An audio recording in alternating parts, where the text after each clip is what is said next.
आपल्या भागामध्ये पहिल्यांदा खेळ भरलेला आहे, म्हणजे 3 खेळाचा सर्वप्रथम भरलेला आहे. आणि कसं आहे, पंचकमिटी गोरगरिबी कालही पैशावली नाही. त्याच्यामुळे काय आहे, सगळ्या बैलगाड्या मालकांना माझी प्रार्थना आहे बाबा की सर्वांना आवर्जून येणे 24 तारखेला मैदानी. आणि मैदानी असं चांगल्या पद्धतीचं आहे आणि एक नंबर पद्धतीच्या आपल्या पाट्या पाडलेल्या आहेत. पाट्या सर्वसाधारण सगळ्या 12 पाट्या पाडलेल्या आहेत. एक डाव्या साईडनं आणि उजव्या साईडनं एक पाटी राखी राहणार आहे. त्याच्यामुळे काय 10 पाट्या व्यवस्थित म्हणजे 10 बैल पळू शकतात.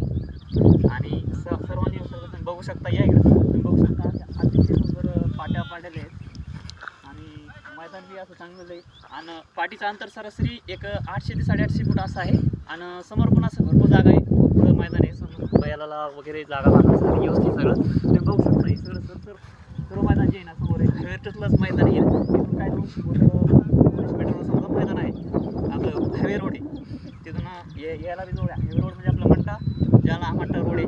रामनगरपासून 1 ते 5 किलोमीटर अंतरावर रोड आहे. आणि साईडलाच रोडच्या हायवेच्या पॉवर हाऊस घेऊ शकता. यासाठी येण्यासाठी तुम्हाला अतिशय म्हणजे ओळखण म्हणून असं चांगलं मैदान आहे. माझी सर्वांना प्रार्थना आहे बाबा, म्हणजे आवर्जून आमंत्रण आहे, सगळ्यांनी यावं. आणि